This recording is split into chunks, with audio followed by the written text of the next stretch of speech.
Oh, yeah. We're here in the lobby of the Wynn Hotel with Blue Wire Studios. This is Dave Meltzer with Entrepreneurs the Playbook. And I have one of my favorite running backs of all time. And that's a big deal coming from me because I've been around all of them. But what's great about Steven Jackson is most people don't know this about you, that you're the all-time rusher for the Rams. And let me tell you why. I'm going to start with the story. We were talking about the first game at the Coliseum when the Rams came back to Los Angeles. It was about 100 degrees that day. And my son is a huge Rams fan, and he was a huge Todd Gurley fan at the time, and business partners with Warren Moon. So when Warren's on the field with me, he could pull Phillip Rivers from center during warm-up, right? And so my son's used to that kind of treatment. I brought him and his son, which was almost him and his best friend, to almost impossible to get the field passes for these two little kids. He's like 6, his friend's 7, and they want to meet Todd Gurley. And he's warming up for the very first game, and he wants nothing to do with Dave Meltzer. All I got was the head shake, like, I recognize you, man, but there's no way I'm coming to meet your kids right now. And my kids thought I was the biggest loser in the world, and they're so bummed. And up from behind me, big hug, one of my great friends, Eric Dickerson. And I tell my son and his friend, hey, man, this is the greatest Rams running back of all time, maybe in the league. And this is Eric Dickerson. I said, he's better than Todd Gurley. And my son says, no, he's not.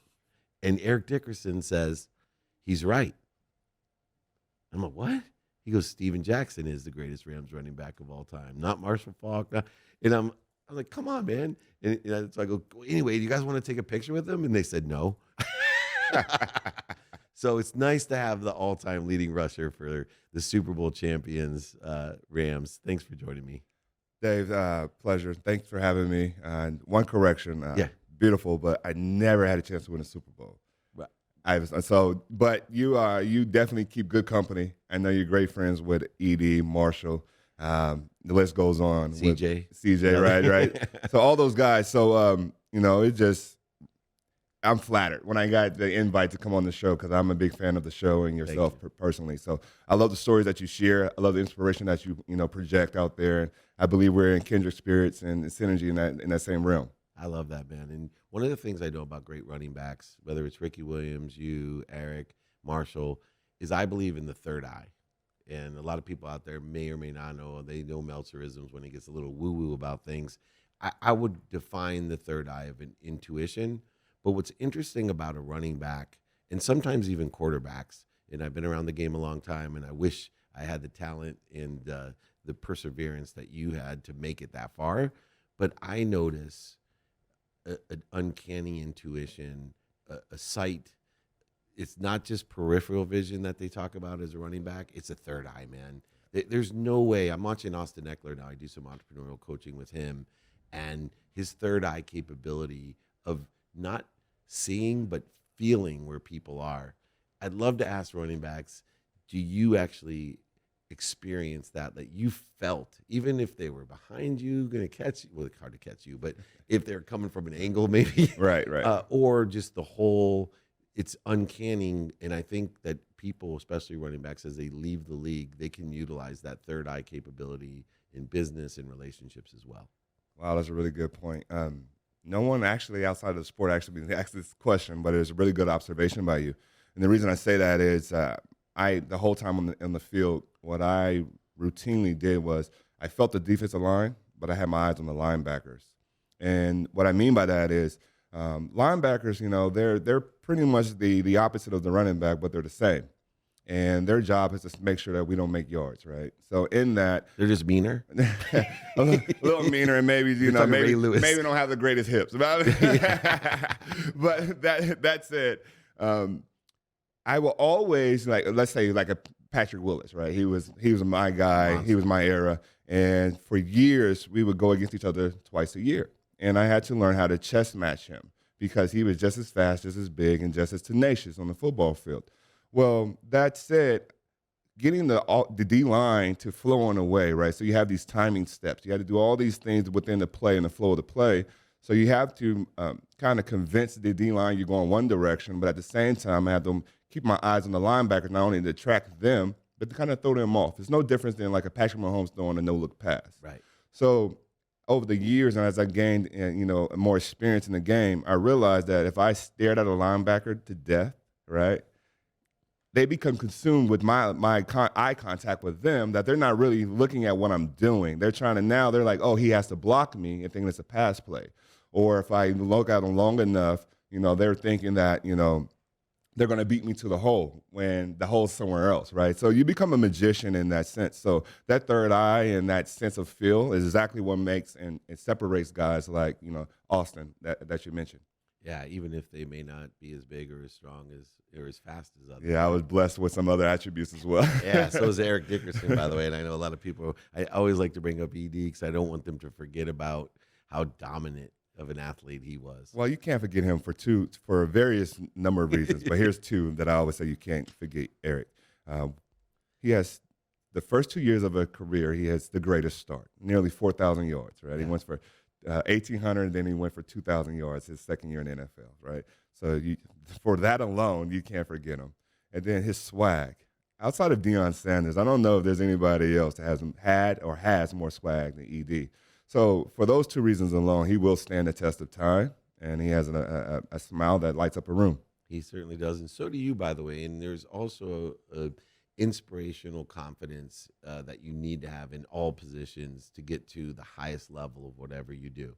It does take genetics, and it also takes an extraordinary amount of desire, regardless of whether you're born. And I don't care how much genetic talent you have, LeBron James to Michael Jordan to you, if you don't have that desire, you're not going to make it. Yeah, you're right. Especially if you're not on the greatest of teams at times, right? Right. So you have to find that purpose that's bigger than you. And you mentioned desire. One of the mantras that I lived by, particularly when I would go into the weight room, you have those early workouts, was desire, dedication, and determination. I had to check those boxes each and every day. Why am I here? Why am I showing up? And what I'm determined to achieve later on. And those things kept me going when I felt like you get on the football field at 5 a.m. the sun's quite not up, or you're in a weight room, you lifting by yourself, or it's just you and your trainer. And you're discussing, whatever it is that technique-wise you could refine and get better at. It's those little nuances that separate a person. It's I'm a West Coast kid, right? So off season I would get up 2-3 a.m. and head to these 24-hour gyms around, right? But I was doing that not only because I had the gym to myself, but the guys I was competing against on the East Coast was 6 a.m. and I knew they were getting ready to start their workout as well. So I believe work while people are sleeping, and work while others don't think you're working. I call it the empty mile, and it's really interesting because I see it in business as well, that one of the biggest distractions or misinterpretations in business and in sports is that you go the extra mile, because what you're talking about is people go the extra mile and they then lie to themselves when they're not where they want to be because they went the extra mile 2 days ago or 2 weeks ago. And so they justify, well, this is why I'm not where I am. But what I've learned about people that go the extra mile every day, off season and on season, is there's this empty mile. And I know you have the feeling because you've been in the gym by yourself, or you probably have hit the road when it's dark and there's no cars and no people even. Yeah. And that's the feeling when I realized that although I'm not a professional athlete, when I'm running at 4 a.m, and not to be a professional athlete, but to experience the empty mile and say, this is what you're going to put in. Your purpose every day is going to be greater than the pain. And there's this sense of confidence and inspiration that comes to you by living in that empty mile, going the extra mile every day to live to your potential. And so many people get lost that have that while they play, but they can't find their purpose for a new kind of pain when they get off the field. How are you able to transcend that so well that, that routine was gone, the purpose was gone, there had to be a new purpose? How did you find that? I think, towards the middle to the latter part of my career, I started looking for what's next, right? And there were several different things I tried to check off, right? You try to be a producer, you try to do all these different things, right? And you realize either you don't have enough experience or the connections. But one thing I did know and I could lean on was that work ethic, and I built around myself scheduling, right? So, for instance, if every day I knew I had team meeting at 8 a.m. and now that there's a void there, I could fill that void with something else at that 8 a.m. timeline, right? So I just actually just copied and pasted what we had as a schedule in the National Football League, and then I would just put it into my own personal life, right? Team meetings, individual meetings, weightlifting, right? So you have this outline for yourself, and I just whited it out and then filled in those things that I want to accomplish for the day. And then as I would do that more and more, I realized I become refined in what it is that I was trying to achieve. That was what helped for me. When you talk about going the extra mile and working out, that's a sense of euphoria, right? It's that downloading, that third eye, where I'm out there by myself and I'm working out. And now I'm having these conversations. Now I'm hitting this threshold, and now I'm exhausted. And I have to keep going. And when you hit that second win, it's euphoria. So now you're going and you're going, and you stop thinking about what you're actually participating in, because now you're taking in all this, and it's just coming at you 1,000 miles, 1,000, whatever that is. But I began to fall in love with that, but that happened to me way back in high school, and I never got away from that. And that's probably another reason why I was able to transition in the way I have. One of the things that I help a lot of athletes when they transition is because I can speak the vernacular at least, and I've experienced what it's like, not at the same level, but to play at a competitive level. When they get into the world of business, it's interesting because they're so used to, I play for this team, and it's very difficult to get on a new team. It's easier today than it was back then. But it's interesting because you talked about, I tried being a producer, I tried this. Well, Pat Mahomes, for example, who's represented by Lee, by the way, if they put him on the Cleveland Browns, he'd be stuck with the Cleveland Browns. And I promise you, from my knowledge of football, he would not have a Super Bowl. He would not be the MVP. He'd be a very good quarterback on a very bad team. And he can't play defense, he can't play special teams, and he can't block. And that's what I love about football. Yeah. But in business, I see so many quarterbacks or athletes that have all of these extraordinary skills and spirits of excellence, and they get into a business, and it was like being drafted by the Browns. But the only difference is you're not locked into the Browns, bro. Right. The Chiefs are right here. Yeah. Let me introduce you to the coach of the Chiefs, because they would love to have you. And don't think that it's the same loyalty, the same structure, the same routine. You don't have to live by experiencing something and realize, what, I'm better suited for this system over here.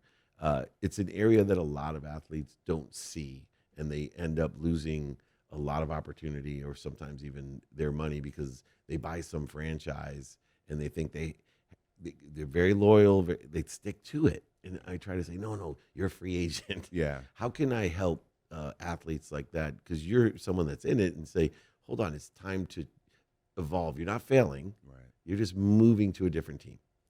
I think it's having a real conversation with yourself, right? There's an end date at some point. We all just rent those lockers. We don't own them, right? We just rent those lockers for a time. So I was that loyal person. I was I was in St. Louis for 9 years, right? So there comes that conversation that you need to have with yourself, and the reality of things do move on, and there may be better opportunities. But even when you put yourself in those better opportunities, you have to start over. You have to have that humility of saying, yeah, I do have the experience. I do know what I know, but this culture here may be a little different. I need to sit back and, kind of adapt to that, or see what that culture is. Or there's also areas of opportunity where you may be really good at there, but they have someone that's suffice in that area as well. So how do you learn a new skill? How do you sharpen your tools in the tool belt so that you can be of more value in the new situation that you put yourself in, to your point? So when you're winning and you're going on to these different teams, using that Patrick Mahomes analogy you just used, yes, he would be a very good quarterback on any team in the National Football League, but it's that supporting cast around him that makes him great. There's the training staff, there's those coordinators. It's a lot of people that put him in position to win, and then that God-given talent that he has just takes it over the top. Well, we all have God-given talent. It's about finding or recruiting that team around you, and you being open enough and vulnerable enough to say, hey, this is what I need. This is the areas that I lack. I see something in you that I wish I see in myself. And then that becomes a true, transfer of knowledge and wisdom. And you have obviously an old soul, extreme wisdom about you. How much of that is genetics, where you learned it from your parents, grandparents, et cetera? And how much is it from the things that you read and exposed yourself to Because usually, like when I talk to Ricky Williams, who has a very similar perspective on things, very enlightened perspective of inner, excellence that then portrays itself outwards. How much is genetic, that family, and then how much did you like pursue reading, Course of Miracles or something like Yeah. that? So you have a really good intuition. So I would say a lot of it, the family base, right, home base. My mom was a minister, is a minister, and my father a Marine, right. So that hard work ethic, What a that, great combination, by right, the right, way. just show up first, don't leave, nobody behind kind of mentality is that was built early, foundation. And then my mom with faith, right? So, never giving up and trusting that something greater is coming. So that's the chemistry that was formed in me to get me to where I got to the National Football League. And then there was something that happened to me individually that only I could have to deal with and overcome. And that was second grade. I had a miserable experience with a teacher, a year that was very hard for me. I wasn't the greatest reader, right?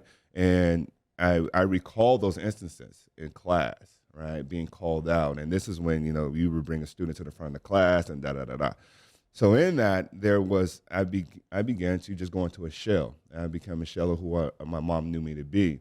And from that, my mom started putting me in reading camps, and my mom started getting me all these outside resources to help me overcome that. And once I realized that there's other topics to read of interest, there's other areas to go for confidence, I began to read more and more. And to your point, psychology, some of these autobiographies that I enjoy reading, and even some religious stuff from time to time. Reading these stories and seeing a theme in them, and then you combine that with travel. I'm a world traveler, so you start to see these themes just reoccur over and over again, and it just broadened my life outlook on things. Yeah, I always tell people the process is, what are we getting our clues from? Where do we see our patterns? And that allows us to make better choices. For sure. And being able to have great parents like yours, and then be able to heal that. It's interesting. Another thing that I think about when you tell your story is that no matter who you are, and I want to thank you for your vulnerability, because, a lot of big time ball players aren't going to talk about how their feelings were hurt in the second grade by a teacher. But I think it's important for people like you, and it's why I did so many PSAs as a sports agent, because if Evander Holyfield gets on a commercial and says real men don't hit women, it means something. Right. But in that meaning is important, because I find that hyper successful and enlightened people like you give the meaning to the inflection points, the defining moments of their life. Even if it sounds as silly as a second grade teacher, made me feel bad or hurt me or inhibited me from learning, which a lot of teachers do and they don't realize it. Yeah. She probably didn't do it intentionally, but that's probably happens all the time. Are there other points for you, because you seem to be very enlightened in the fact that I'm going to give the meaning to these tough times to help me, propel me, promote me, and protect me because of my faith? I think it's important to, right? I feel that way. It's important to, because a lot of times people just look at me and say, well, your DNA, you look how big and strong you are and fast, blah, blah, blah, and things worked out for you. And they want to disregard all the hard work. And that hard work is not only happening physically, but it has to happen mentally and emotionally. And when you talk about those aspects, mentally particularly, that's something that anybody can, really put themselves at work on and work on themselves there. So I try to put myself in a place where I'm meeting you halfway. And if you're willing to meet me halfway, I'm willing to walk with you side by side. So when I tell these stories of school behavior stuff and all these other things that I've had to overcome in my life, it's to have the person come along on the journey and not just see me in the helmet. Yeah, for sure. Which is, whether, when I was running the most notable sports agency, or you're playing for, the greatest show on turf, or wherever we're doing, there becomes this glamorized stuck that, everyone else feels as if your life is perfect and you still have a life. And I have this great saying I've been telling everyone, man, if you ain't making mistakes, God made a mistake, because there's no reason for you to be here. Right. And everybody's stuck in some way, which means they're trying, and they're trying to figure it out. And there's pain, setbacks, failures, and mistakes that they're making. And it makes it worse when you're living your life and everyone glamorizes your life because of one aspect of your life. And, I happily married for 25 years, and I'm okay if people can glamorize my marriage, but it pisses me off. I'm like, well, your wealth or your podcast or what. Yeah. I'm like, no, man. Like, it's difficult because I feel all this pressure in this glamorized state, even after you're done playing, that people think your life's perfect because you're an all-time rusher or you're strong, fast, and smart. You're still human. How do you deal with that expectation? Because a lot of people end up self-sabotaging and not feeling worthy because of people think too highly of you. Yeah, I think my parents, like you and your wife, long marriage, 53 years for them, right? I'm working on that. Right. So, and I'm in going into year 3 of mine. So, Congrats.